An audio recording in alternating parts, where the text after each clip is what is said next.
오늘 하나님 말씀은 고린도전서 3장 9절부터 15절까지의 말씀을 보겠습니다. 우리는 하나님과 함께 일하는 일꾼이요 너희는 하나님의 농사요 하나님의 건물이니라.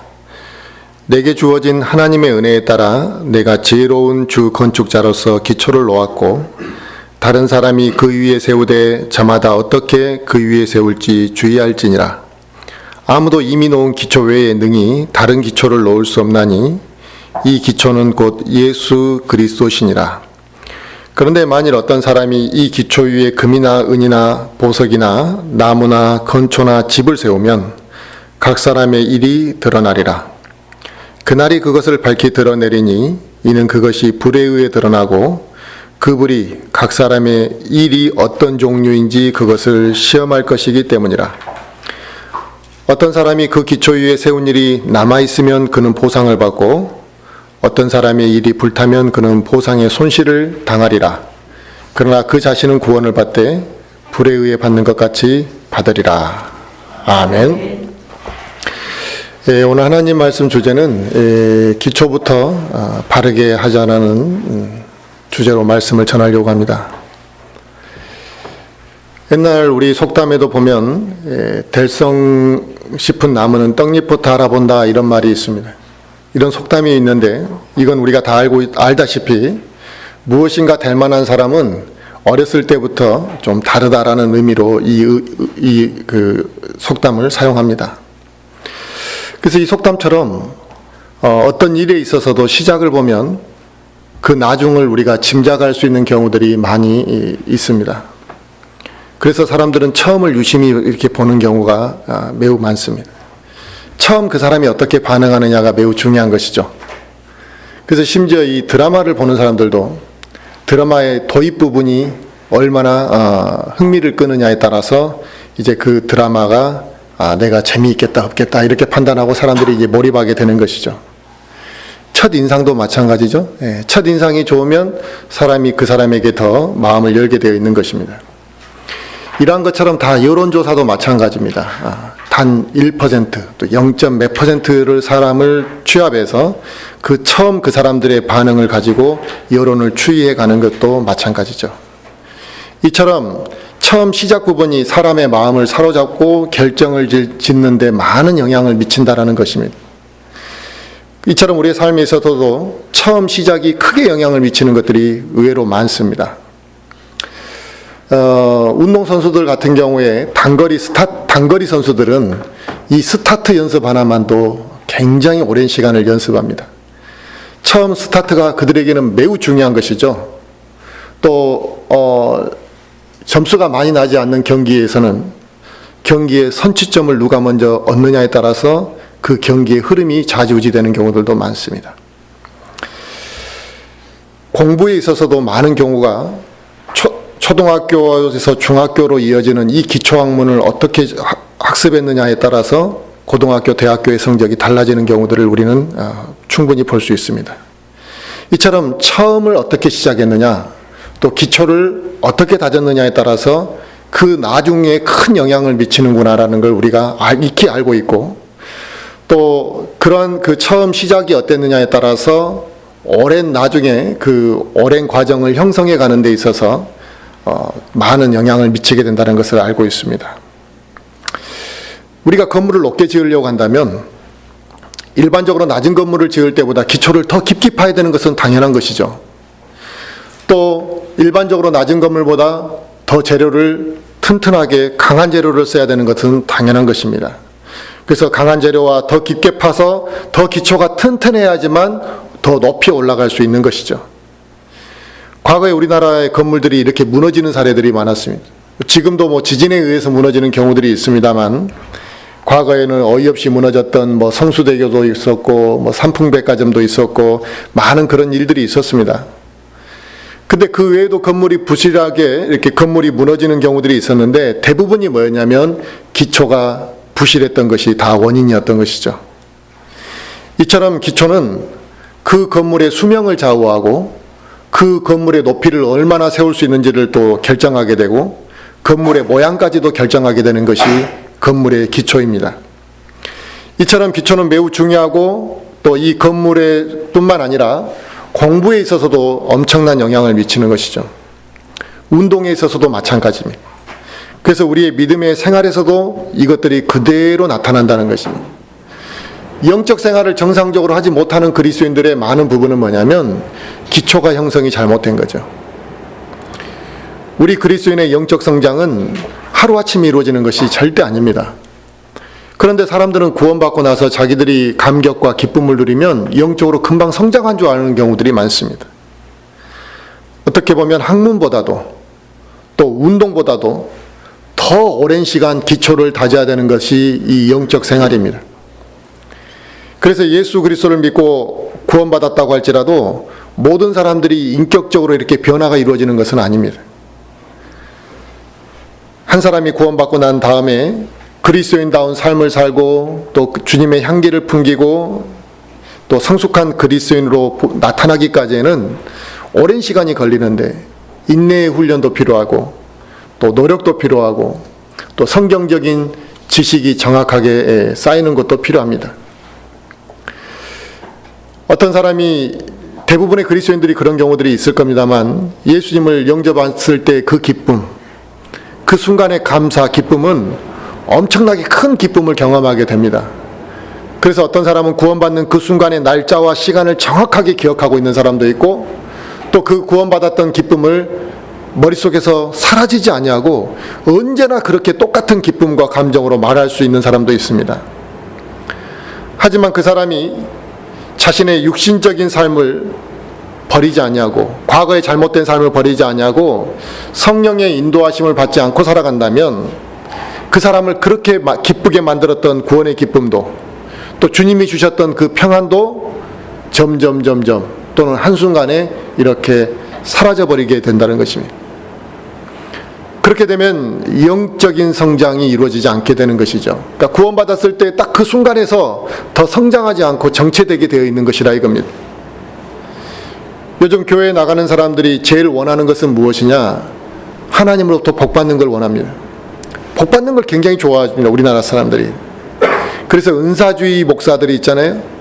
복을 교회 잘 섬기면 복받는다, 또 목회자 잘 섬기면 복받는다 이렇게 말하는 무엇인가 복을 강조하고 모든 것을 복으로 연결시키는 이 은사주의자들 같은 경우가 예수님을 믿으면 잘 된다 이렇게 말하고 있습니다만 예수님을 믿고 나면 이 세상에서 모든 것들이 만사 형통하는 것은 아닙니다. 그런데도 많은 그리스도인들이 예수님을 믿고 나면 자신의 모든 일이 만사 형통해야 되는 것처럼 단정짓고 생각합니다. 이 세상에서의 명예와 물질을 많이 얻는 것이 하나님의 복이라고 생각하고 또 그렇게 하면 기뻐하고 그래서 그렇게 신앙생활을 하고 교회를 나가고 있습니다. 그런데 이걸 다른 각도에서 보면은요, 자신의 육신의 만족이 있어야지만 복을 받았다 이렇게 인식하는 것이 되는 거죠. 그러면 자신의 육신적인 만족을 위해서 교회를 나가고 있는 것이고 그 육신적인 만족을 위해서 기도하고 간구하는 것이잖아요. 이건 영적인 것과 관계가 없는 것입니다. 자기의 혼의 만족을 위한 것이고 그 혼적인 만족을 위해서 교회에 나가고 있는 것이고 그게 그렇게 하나님을 잘못 섬기고 있는 것이죠. 그런 잘못된 신앙생활이 결국 기도가 정상적으로 하지 못하게 되는 것이고 하나님의 어떤 일을 할 때 인내하지 못하는 것이고 더더구나 하나님 앞에 헌신할 수 있는 삶을 살 수가 없는 것입니다. 이런 잘못된 영적 결과들이 나타나고 또 그렇게 기뻐했던 구원의 기쁨도 한순간에 사라져버리고 또 오랜 시간 교회를 다녔지만 영적 생활이 한순간에 무너져버리는 것은 결국 잘못된 영적인 기초 안에서 믿음이 세워졌기 때문에 그런 현상이 일어나는 것이죠.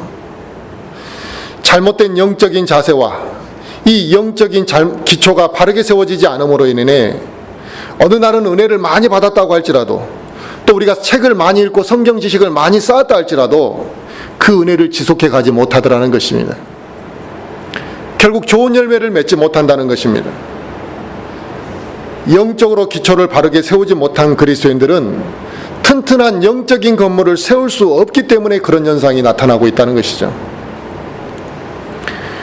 우리 그리스도인들은 이 세상에 사는 동안에 더 돈을 많이 벌고 또 세상에서 더 높은 자리에 올라가고 이것보다 더 중요한 것이 우리에게 있습니다. 그것은 우리 그리스도인이 예수님을 위해서 어떻게 살았느냐가 중요한 것이거든요. 그것은 예수님의 기초 위에 금과 은, 썩지 아니할 것들로 우리의 영적인 건축물로 세워가는 것이라고 오늘 본문 말씀은 이야기하고 있습니다. 그러니까 그리스도 심판석 앞에서 나타날 것은 내 학력과 또 내 능력이 나타나는 것이 아니라 내가 육적인 것들을 많이 얻은 것이 나타나는 게 아니라 내가 하나님을 위해서 무엇을 세웠느냐, 하나님 보시기에 합당한 것들로 어떻게 그 기초 위에 하나하나 다져갔느냐가 드러나게 될 것이라는 겁니다. 그런데 많은 그리스도인들이 욕심과 어리석음으로 인해서 영적인 것들을 소홀히 하고 있고 이 영적인 기초를 튼튼히 하지 않고 있다는 것입니다. 그래서 과거에 많은 사람들이 잘못한 행위들을 그대로 지금 반복해 가고 있는 것이죠. 그대로 잘못된 것을 반복하고 있다는 것은 영적으로 부실한 삶을 계속 똑같이 살아가고 있다 이겁니다. 사람들은 그렇게 말을 합니다. 우리 어머니부터 나는 모태신앙이었다. 그 말은 결국 내가 우리 집안이 오랜 시간 신앙생활을 해왔다는 것을 드러내는 것이잖아요. 그러니까 나는 그만큼 신앙에 탄탄하다 이런 의미가 내포되어 있는 것이거든요. 그런데 그건 그렇지 않습니다. 3대가 신앙생활을 했든 5대가 신앙생활을 했든 그게 중요한 게 아니라 그 부모가 어떻게 하나님 앞에 영적인 것들을 세웠고 또 내가 그러한 것들을 이어받아서 어떻게 또 영적인 것들을 세워갔느냐가 중요한 것이지 얼마나 대대로 교회를 오래 다녔느냐가 중요한 것은 아니라는 것입니다. 만약에 그런 인식이 없으면 부모가 잘못했던 걸 자기도 그대로 잘못된 신앙생활을 하게 되는 것이죠. 마치 부실하게 시공된 건물을 보면서 나는 괜찮겠지, 저 건물이 무너졌지만 그래도 내가 부실하게 지은 건물은 그래도 괜찮겠지라고 생각하는 거랑 별반 다르지 않다라는 것입니다. 과거에 사람들이 삼풍백화점이 무너질 때 얼마나 어이둥절했습니까? 성수대교가 하루아침에 무너져 버릴 줄 누가 알았겠습니까? 온 국민이 슬퍼하고 또 온 국민이 참 창피한 일이라고 생각했을 것입니다. 그러면 지금은 부실한 건물을 안 짓느냐? 지금도 부실한 건물은 계속 짓고 있습니다. 또 시간이 지나면 사람들은 이러한 것들을 잊어버리고 살 뿐만 아니라 심지어 그 부실한 건축을 하는 건축업자들이 자기들의 행위가 정당한 것처럼 변명하는 경우들도 많다라는 것입니다. 그러면 왜 문제를 알면서도 부실한 건축물을 짓는 이유가 뭡니까? 더 쉽게 많은 돈을 벌고 싶다라는 그 욕심 때문에 그런 것이죠. 다른 게 없습니다. 더 쉽게 더 많은 돈을 벌기 위해서 그러한 부실한 건물이 안 좋다라는 것을 알면서도 하는 것입니다. 결국 부실한 자재를 사용하는 것이고 정해진 공정대로 건축하지 아니하고 편법으로 건물을 짓고 작업의 모든 것들을 자기들 편할 대로 그렇게 작업함으로 인해서 더 큰 이익을 얻을 수는 있을지 모르지만 결국 부실한 건물은 결국 언젠가 그 결과가 나타나게 되어 있는 것이죠. 우리 영적인 것도 마찬가지입니다. 왜 영적인 기초를 다지지 않느냐 이거죠. 지금 이 순간 조금 더 편하고 지금 이 순간 더 즐기고 지금 이 순간에 무엇인가 세상으로부터 얻을 것을 더 원하기 때문에 기초를 다지지 않는 것이죠. 기초를 소홀히 하고 또 나의 육신적인 게으름과 만족을 위해서 영적 생활도 편법으로 하고 있는 것입니다. 이런 영적으로 잘못된 부실한 생활은 결국 심각한 피해가 자기 자신에게 그대로 다 돌아오게 되어 있는 것입니다. 그 피해를 언제 알게 되느냐? 주님 앞에 가보면 알게 되는 것이죠. 구원받은 그리스도인이라고 한다면 그 사람 안에는 하나님의 영이 거하시는 것입니다. 그분의 영이 우리의 혼을 주관하시게 되면 우리의 영적인 기초들을 바르게 형성시켜 가려고 하는 것이죠. 하나님의 영이 우리 안에 들어왔는데 영적 기초를 다지지 않으려고 하시지는 않을 거 아닙니까? 근데 영적 기초를 다지려고 하나님의 영이 우리 안에서 막 역사를 하는 거죠.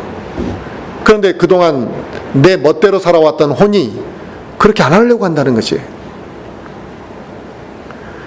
그로 인해서 많은 그리스도인들이 이 잘못된 영적 문제들, 기초를 잘못 세움으로 인해서 하나님과의 교제를 온전히 이루어가지 못한다는 것입니다. 말씀을 읽어도 변화가 나타나지 않는 이유가 뭐냐? 기초를 제대로 세우지 않았기 때문에 그렇습니다. 주 안에서 내가 하나님을 오랫동안 섬겼는데 주님은 분명히 우리한테 자유함을 주신다 그랬는데 주 안에서 자유함을 누리지 못하는 이유가 무엇이냐? 바로 영적인 기초를 잘못 세웠기 때문에 나타나는 현상입니다. 이 시대에 구원받은 그리스도인이라 할지라도 하나님을 두려워하면서 섬기는 사람들은 많지 않습니다. 왜 하나님을 두려워하지 않게 되느냐? 이 세상의 마음을 빼앗겨 버렸기 때문에 그런 것이고, 그로 인해 항상 세상과 타협하려고 합니다. 결국 그건 뭐냐? 하나님을 섬긴다고 하지만 하나님을 위한 예배와 하나님을 위한 신앙이 아니라 자기 만족을 위한 신앙생활을 하려고 한다는 것이죠, 사람들이. 그러다 보니 영적 건축물을 튼튼하게 세워가지를 못한다는 것입니다. 심지어 지역교회도 사람은 많이 모였는데 언제 허물어질지 모르는, 또 한순간에 불타버릴 그런 쭉정이 같은 높은 산에 불과하다는 것입니다. 영적으로 세워져 있지 못하다는 것입니다. 결국 이러한 것들이 영적 부실시공이고 기초가 잘못된 영적 생활로 이어지는 것인데, 결국 이런 영적 생활은 부패하게 되어 있는 것입니다. 부패한다라는 것은, 영적으로 부패한다라는 것은 한순간에 마귀의 공격에 쓰러질 수밖에 없는 것이고, 그런 사람은 영적 시험에 빠졌을 때 다시 일어나기가 어렵습니다. 아무런 문제가 없다, 내가 그렇게 실족할 일이 없었다라고 할지라도 영적 기초가 부실한 그리스도인들에게는 반드시 문제가 드러나게 됩니다. 그래서 그 순간까지는, 마귀의 공격을 받기 전까지는 좀 견고한 믿음의 모습으로 서 있는 것처럼 보이지만, 부실한 건물이 한순간에 무너지듯이 어느 순간에 마귀가 그를 공격하면 안절부절 못하고 그냥 쉽게 무너져 버린다는 것입니다. 그래서 신앙생활을 이렇게 계속 지속해 가는 사람들이 많지 않은 이유들이 뭐냐, 이게 다 믿음의 자세들이 기초가 잘못된 것이죠. 교회 안에서 우리가 성도들을 만나면 다 신실한 사람 같습니다. 교회 안에서 만나면 모두가 다 하나님을 사랑하는 것처럼 보입니다. 그러나 실상은 그렇지 않죠. 영적 기초가 잘 세워져 있는 신실한 그리스도인지 아닌지는 교회 안에서 우리가 깨끗한 옷을 입고 웃으면서 만났을 때 그렇게 알 수 있는 것이 아니라, 그 사람이 영적 기초가 잘 세워졌는지 안 세워졌는지, 신실한 그리스도인인지를 알 수 있는 것은 어려움이 찾아올 때 알 수 있는 것입니다. 그래서 그리스도인의 영적 성장은 어려움과 시련을 당할 때 성장하는 것이고, 그 시련 가운데, 시련을 통과하는 그 그리스도인의 모습을 통해서 그 영적 상태를 구별해 볼 수가 있는 것입니다. 정말 믿음이 좋은 것 같은데 조금만 어려움이 오면은 막 그냥 못 견뎌하는 사람들이 있거든요. 지역교회 안에 들어오는 사람들 중에는 자기가 하나님의 일에 얼마나 열심히 했는지를 말하는 사람들이 많이 있습니다.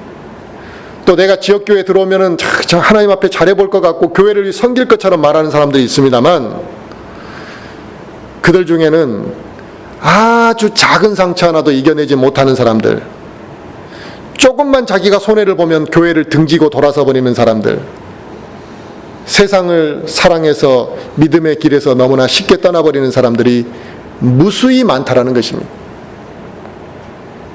과연 그런 사람들이 믿음의 기초를 어떻게 쌓았겠습니까? 그들이 과연 영적인 그 뼈대를 어떻게 건물을 세워갔는지를 스스로 증명해 보이고 있는 것입니다. 저 사람은 믿음이 좋다 안 좋다 말할 것이 없이 자기가 스스로 보여주는 것이죠. 베드로 후서 1장을 한번 볼까요? 베드로 후서 1장.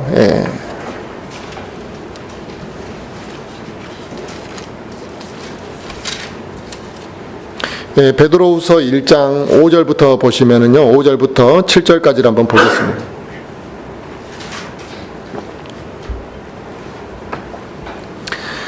베드로후서 1장 5절부터 보면요, 7절까지.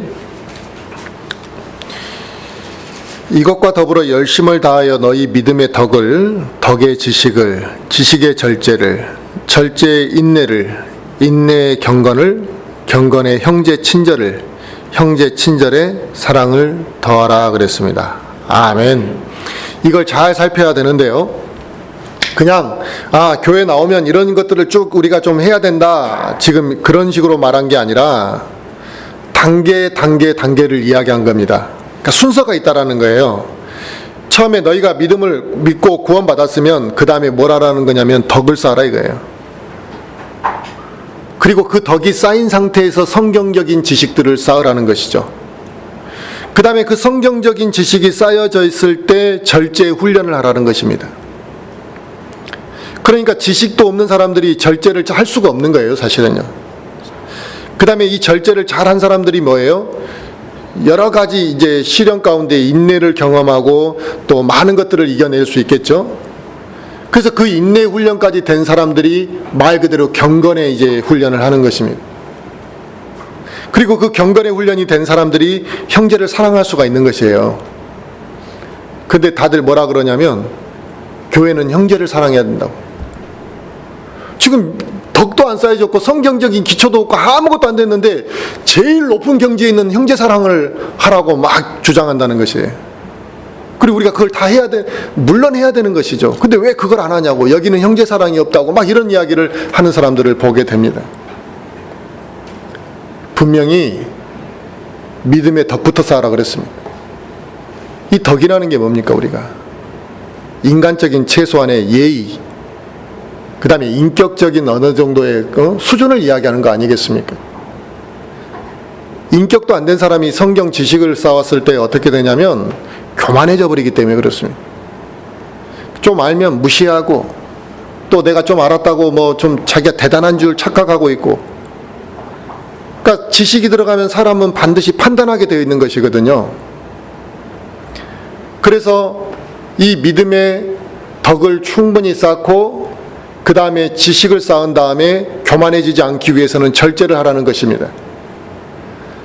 그런데 이것을 무시해버리고 그냥 지식을 가르치기에만 급급합니다. 영적 성장은 이루어지지 않았는데 성경적인 지식을 머릿속에 막 집어넣었더니 성경의 웬만한 것들은 이제 사람들이 알게 된 거죠. 또 요즘에는 인터넷이 발달되어 있으니까 원하면 언제든지 지식을 얻을 수 있는 그런 시대가 됐습니다. 그런데 지식은 많이 얻었어요, 사람들이. 인터넷을 통해서든 성경책을 통해서든 책을 통해서든 얻었는데 덕을 쌓는 훈련을 하지 않았다. 이게 쉬운 일이 아닌데요. 그래서 교회를 어떻게 해야 되는지, 바른 교회가 어떻게 세워져야 되는지 그런 건 다 우리가 알고 있는데 바르게 행할 마음은 없는 거죠. 내가 바른 교회를 섬기고 싶다면 바르게 행할 마음도 있어야 되는 것이잖아요. 그래서 바르게 섬긴다고 우리가 말을 하면서도 열매가 없는 그런 신앙생활을 하고 있는 그리스도인들이 무수히 많아졌다라는 것입니다. 그래서 입으로는 우리가 누군가에게 복음을 전할 수는 있겠죠. 예수님을 믿으라고. 또 저 사람이 믿고 있는 것에 대해서 그게 성경적으로 옳은지 그른지를 우리가 분별해 줄 수는 있습니다. 우리가 복음도 전했고 그 사람이 옳고 틀림도 알려줬는데 왜 상대방에게 좋은 영향을 미치지 못하느냐 이거예요. 그렇잖아요?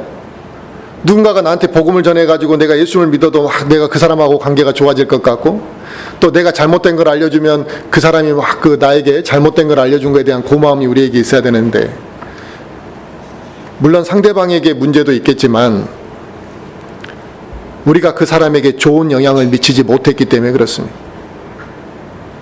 우리가 가족에게 복음 전하기가 매우 어렵잖아요. 근데 왜 가족에게 복음 전하기가 어려우냐면 내가 그들에게 덕 있는 모습을 보여주지 못했거든요.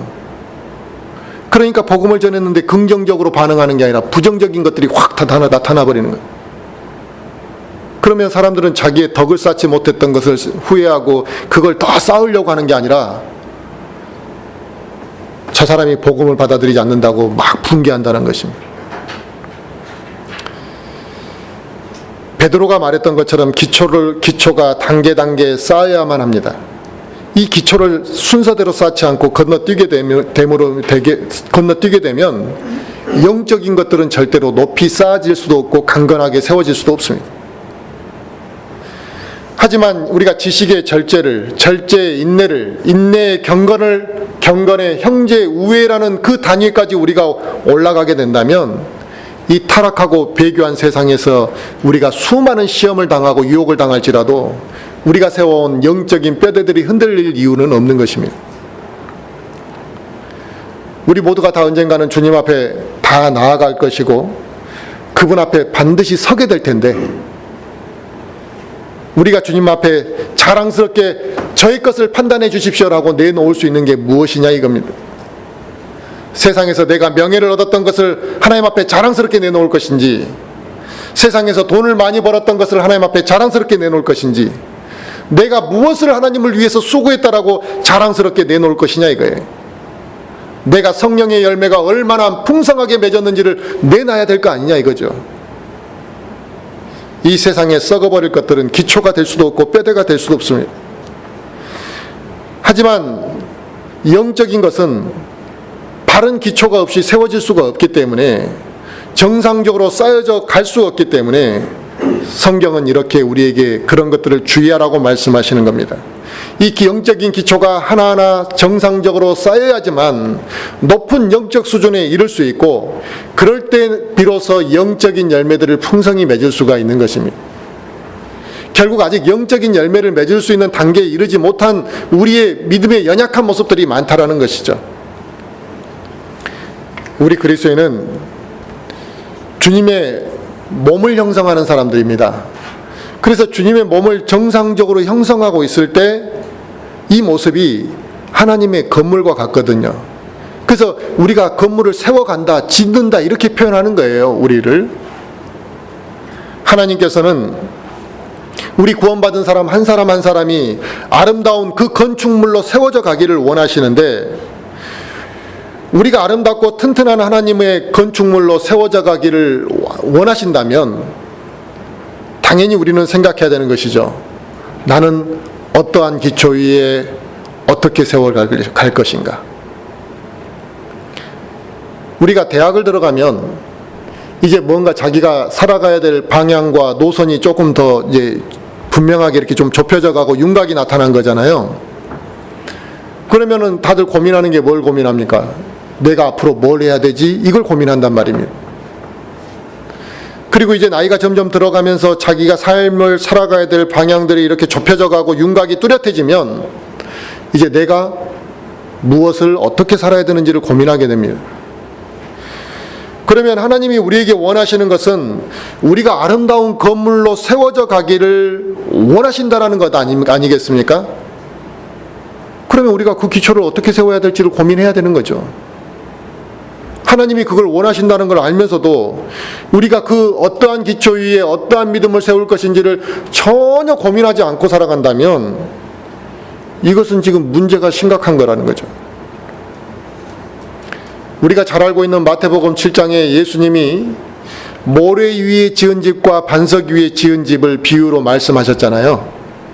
그래서 주님의 말씀을 듣고 행하는 자는 반석 위에 지은 집 같고, 주님의 말씀을 듣고도 행하지 않는 자는 모래 위에 집을 지은 자와 같다 그랬습니다.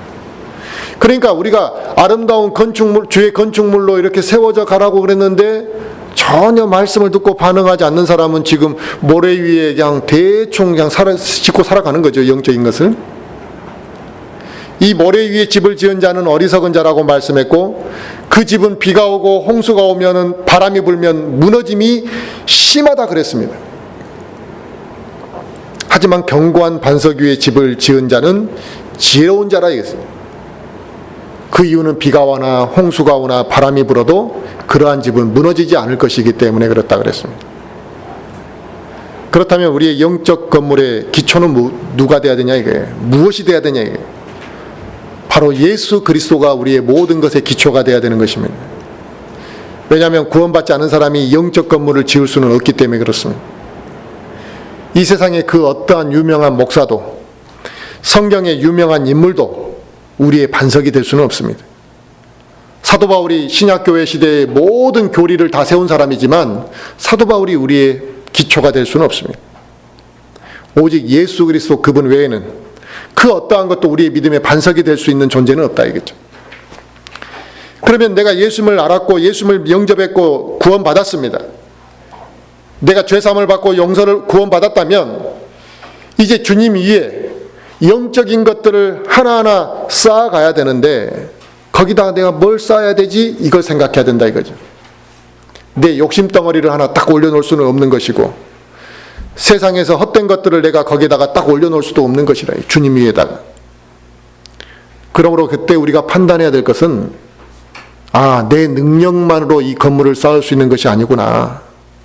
내 자아, 내 생각조차도 내려놓고 무엇으로 그것을 세워야 될 것인지를 신중하게 생각하고 하나님의 뜻이, 하나님이 원하시는 방향이 무엇인지를 알아야지만 그리스도의 반석을 기초 삼아 아름다운 영적인 건축물을 우리가 계속 이렇게 세워갈 수가 있는 것이죠.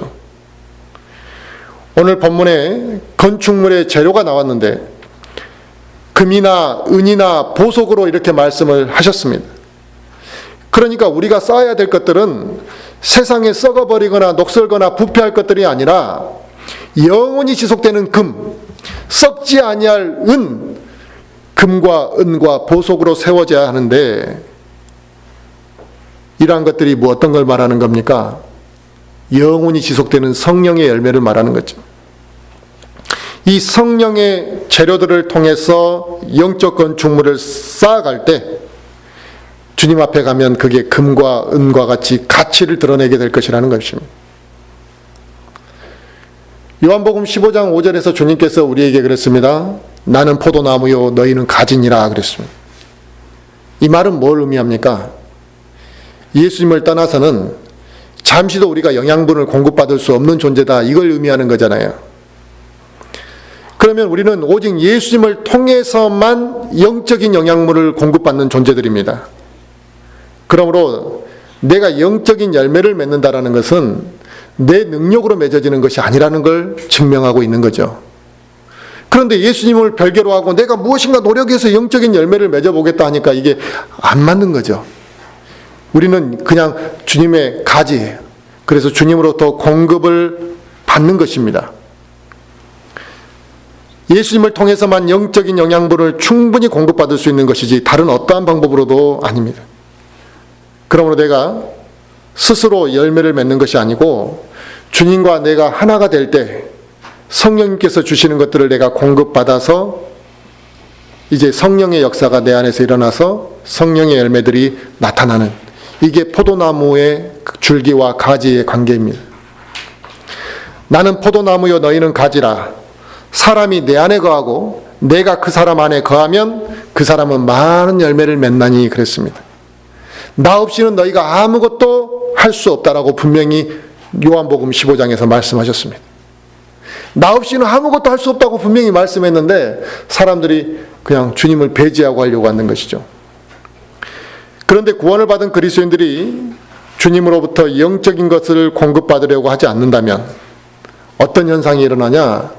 자기가 잘할 수 있는 것, 그러니까 자기 능력, 또 자기 지혜, 이러한 것들을 의지해서 열매를 맺으려고 하게 되는 것이거든요.